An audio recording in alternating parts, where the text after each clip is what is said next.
अस्सलाम वालेकुम। क्या हाल है आपका? उम्मीद है कि आप सब ठीक ठाक होंगे, खैरियत से होंगे। हम भी ठीक ठाक हैं, खैरियत से हैं। वीडियो काफ़ी दिन की बनाई हुई थी और टाइम नहीं था अपलोड करने का, और जिसकी वजह से ताख़ीर हो गई। वरना अगर देखा जाए, एक हाउसवाइफ की ज़िंदगी जो है वो एक फुल जॉब होती है, ठीक है ना। घर का काम काज, बच्चों को देखना, स्कूल से लाना, स्कूल से लेके जाना। अब जी कुछ होशियार लोग तो ये कहेंगे कि ये तो सब औरतें ऐसा करती हैं। तो करती हैं, मुझे पता है सब औरतें करती हैं, लेकिन हर किसी की किस्मत एक जैसी नहीं होती ना। तो कुछ लोग ऐसे होते हैं, उनके आगे पीछे नौकर चाकर घूम रहे होते हैं, और वो बातें बनाने में इतने माहिर होते हैं, इतने माहिर होते हैं कि हद से ज़्यादा। यानी वो दूसरों पे सिर्फ बातें बनाना जानते हैं कि हमने भी ऐसा किया है तो अब ये भी ऐसे ही करे, यानी दूसरा बंदा भी ऐसी करे।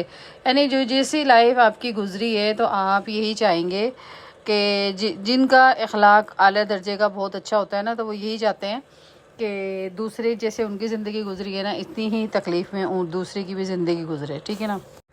फुल टाइम जॉब का मतलब होता है फुल टाइम जॉब, जिसकी कोई सैलरी नहीं होती, जिसका कोई क्या कहना चाहिए, जिसकी कोई सैलरी नहीं होती, जिसका कोई नज़र नहीं आने वाला काम होता। तो इस टाइम बंदा कभी कभी तो खुद गर्ज महसूस करने लगती हूँ मैं अपने आप को कि ये हो क्या रहा है। यानी सुबह से रात तक काम किए जाओ, और ये भी नहीं करी कि मैं कोई एहसान कर रही हूँ, लेकिन एक हमारे लिए भी टाइम होना चाहिए। और मैं हमेशा से कहती हूँ कि अपने लिए टाइम ज़रूर निकालें, बेशक आप कितने ही बिज़ी हों। तो 1 घंटा तो लाजमी निकालती हूँ मैं अपने लिए, लेकिन मैं यूट्यूब को 1 घंटा ना दे सकी क्योंकि बहुत बिज़ी टाइम हो गया। अब जाके मैं बैठी हूँ, ठीक है ना। तो बिल्कुल भी मैंने सोचा कि मैं यूट्यूब पे डालूँ, वीडियो डालूँ, और ये काफ़ी दिन हो गए हैं मेरी वीडियो जो है मैंने अपलोड नहीं की। तो हम आए हुए हैं यहाँ पर गांव में, यूके का गांव है, आपको नज़र ही आ रहा होगा, पता चल रहा होगा ये यूके का गांव है। इधर जो है, इधर उधर जो है फसलें उगी हुई हैं, और बहुत अच्छा खूबसूरत गांव है। और यहाँ पर जो ये गांव है ना यूके का, तो इतना खूबसूरत होता है, इतना नीट क्लीन होता है ना कि मैं बता नहीं सकती। और इन्होंने अपने जानवर छोड़े होते हैं, जैसे गायें होती हैं, बकरियां होती हैं, भेड़ होते हैं, ज़्यादातर घोड़े होते हैं। तो ये उन्होंने अपने फार्म हाउस पे छोड़े हुए होते हैं। और इतनी सरसों फूली हुई है, इतना साग है कि मैंने पहली दफ़ा यूके में यहाँ रहते हुए साग का हरा भरा देखा है। और मैं रुकी और मुझे बहुत अच्छा लगा। मैं आगे हरी प्याज भी थी, वो भी बहुत लगी हुई थी, लेकिन मेरे हस्बैंड ने गाड़ी नहीं रोकी।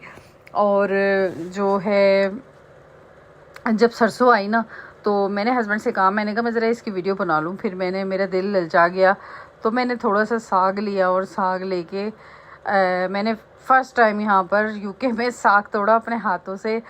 तो बच्चे जो है वो घबरा रहे थे। बच्चे कह रहे थे, मम्मा आप ये क्या कर रही हो, आप ये क्या। मैंने कहा कुछ नहीं है, थोड़ा सा साग ले जाएं, फ्रेश साग है। और ऐसा होता भी नहीं है। हमने पूछ लिया था मालिक से, इधर के ज़मीन के मालिक से परमिशन ले ली थी। और ये देखें कितना साग ही साग है, नीचे इसके छोटे छोटे पत्ते लगे हुए हैं, और ऊपर सरसों तमाम जो है बनी हुई है। तो हमने इसके यहाँ के जो मालिक था, हमने उससे इजाज़त ली थी थोड़ी सी, और उससे हेलो हाई की थी। तो उसने कहा था आप तोड़ सकते हैं। तो मैंने थोड़ा सा जो है ना साग तोड़ा। और यहाँ पर जो साग है वो बहुत ज़्यादा महंगा होता है।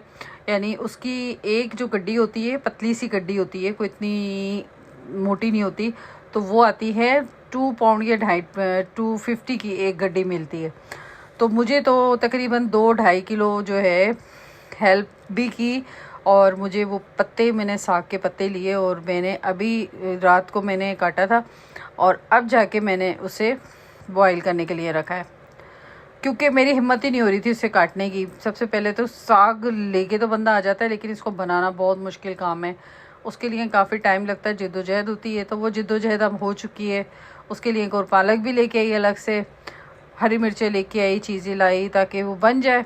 और बहुत ही खूबसूरत एरिया, बहुत ही अच्छे यहाँ पर सब्ज़ियाँ लगी हुई हैं, फ्रेश सब्ज़ियाँ। और गर्मियाँ, तो गर्मियों में तो सब्ज़ियाँ बहुत ही अच्छी होती हैं, और फ्रेश सब्ज़ी की बात तो कुछ और ही होती है, ठीक है ना।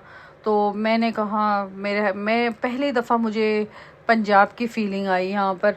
और मैं उतरी और उतर के मैंने बाकायदा लंबा सा सांस लिया कि कि मैं फ़ील कर सकूं, क्योंकि मैं बड़ा मिस करती हूँ पाकिस्तान को।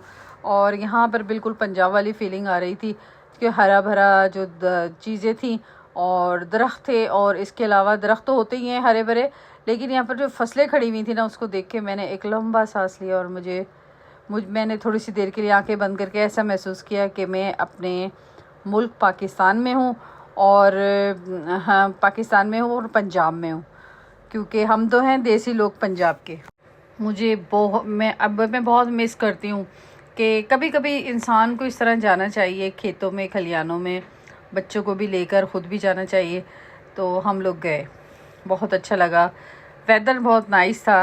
और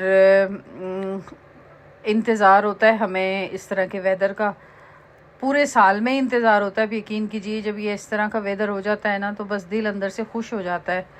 बस दिल चाहता है कि बस कहीं घूमने फिरने बंदा निकल जाए। और हम लोग अक्सर जो हैं, हम किसी ख़ास जगह नहीं जाते, बस ऐसी ड्राइविंग करते हैं और इसके अलावा कहीं भी किसी रोड में किसी गली में घुस जाते हैं, और जो खेतों की तरफ लेके जा रहा होता है, तो फिर हम तमाम चीज़। मेरी वीडियो पसंद आए तो लाइक शेयर सब्सक्राइब ज़रूर कीजिएगा। बना तो रही हूँ मैं हरियाली की